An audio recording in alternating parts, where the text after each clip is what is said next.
sabia que mais de 50 mil pessoas aqui no Rio Grande do Sul estão viciadas em crack? E que daqui a 3 anos esse número pode aumentar para mais de 300 mil dependentes da droga?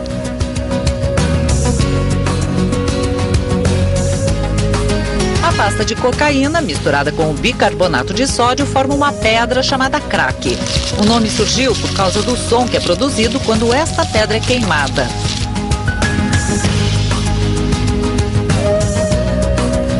Quando a pessoa fuma o crack, a substância é rapidamente absorvida nos pulmões e enviada para o coração através do sistema circulatório. Do coração segue para o cérebro. Tudo isso leva menos de 10 segundos, atinge muito rápido o sistema nervoso central. Isso aumenta a concentração de dopamina, neurotransmissor que dá ao corpo a sensação de prazer, ativando o sistema de recompensa cerebral. Essa grande quantidade de dopamina se concentra numa parte do cérebro responsável pelo prazer e pela busca de mais drogas, para repetir a sensação de euforia e autoconfiança. O efeito da droga dura cerca de 5 minutos. E isso faz a pessoa voltar a fumar várias vezes, para ter mais alguns minutos de intenso prazer. O crack causa paranoia, dor no peito, convulsões, lesões no cérebro, insuficiência renal, infarto e até a morte súbita. Por causa disso, a RBS entrou na campanha contra o crack. Ninguém está livre dessa história, porque a droga atinge todo mundo, gente de todas as idades e classes sociais. Converse com seus filhos, amigos, não deixe ninguém entrar nessa. Por isso, a gente veste esta camiseta e faz um alerta. Crack, nem pensar.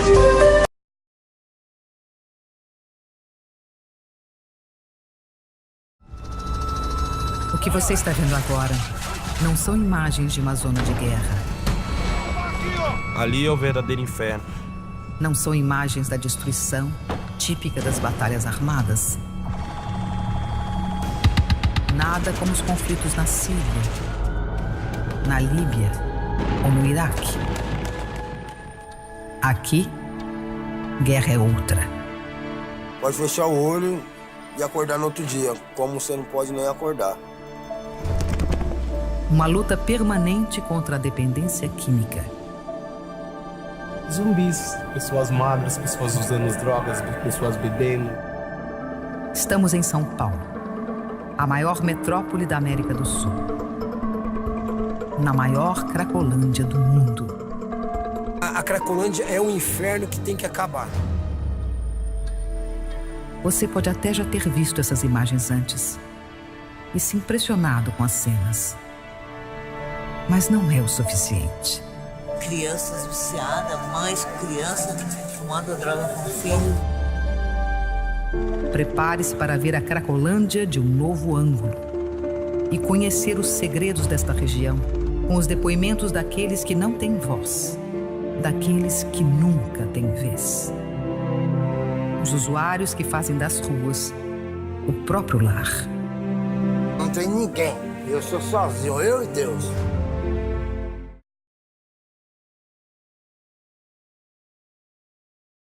Fica na frente da Universidade de Nova York.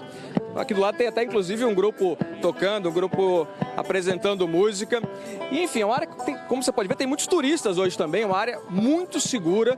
É impossível, né? É difícil a gente imaginar que nos anos 80, nos anos 90, essa área aqui era um ponto de tráfico de drogas e também de crack. Mas esse era o cenário na época. E na época, Nova York investiu em repressão para combater a epidemia de crack, como a gente vai ver agora. O crack chegou a Nova York no meio da década de 80. A polícia nunca tinha ouvido falar da droga e logo teve de lidar com uma epidemia. Pontos de venda e consumo de crack se espalharam por Manhattan, principalmente em bairros como Washington Heights, Hell's Kitchen e Alphabet City. Poucos anos depois, o crack já era encontrado em quase todas as grandes cidades americanas. Em Nova York, os dependentes fumavam pedras de crack no meio da rua, nos carros e em prédios abandonados. Em 1987, 32% dos homicídios registrados na cidade tinham ligação com o crack. Saindo de uma profunda crise econômica, a cidade investiu em policiamento para combater o tráfico. O número de policiais aumentou 45%. Homens à paisana compravam drogas para prender traficantes em flagrante. Os consumidores de crack se mudaram para outras áreas da cidade. Com a política de tolerância zero, o prefeito Rudolph Giuliani determinou que ninguém poderia dormir nas ruas. Quem se recusasse era preso. Em 1986, o Congresso americano aprovou uma lei que determinava a pena de 5 anos de prisão para quem fosse pego com 5 gramas de crack ou 500 gramas de cocaína. A medida foi criticada por grupos de minorias, porque mandou para a cadeia principalmente pobres e negros, os que consumiam a droga mais barata. Em 1988, foram registradas em Nova York mais de 90 mil prisões relacionadas às drogas. Dartil Silveira, médico psiquiatra da Universidade Federal de São Paulo, critica a prisão de dependentes. No Brasil já foi tentado, já foi feito o que eles chamavam de justiça terapêutica e foi um fracasso. Então a gente sabe que esse tipo de modelo não funciona aqui. É um aparato repressivo em cima do usuário. Mas isso não se justifica, o aparato repressivo tem que ser em cima do traficante. E aí entra a ambiguidade da nossa lei que confunde o usuário com o traficante. Sandra, você perguntou onde é que tinham ido parar os dependentes. Aqui em Nova York, nos anos 80, nos anos 90, muitos foram presos. Uma medida polêmica. Nós conversamos agora há pouco por telefone com o chefe da Agência de Combate às Drogas na época aqui em Nova York, o Robert Stutman, e ele disse que hoje tem uma visão diferente, que foi um erro prender os dependentes, que isso só acabou levando para a cadeia aí milhares de pessoas não violentas, a maioria pobres. Hoje o Stutman defende que se vá atrás dos traficantes, dos grandes traficantes, e que se trate os dependentes. Ele defende a internação compulsória e diz que nos tribunais aqui dos Estados Unidos, os tribunais criminais especializados em drogas, há 2 opções para os dependentes. Ou eles aceitam os tratamentos ou são presos.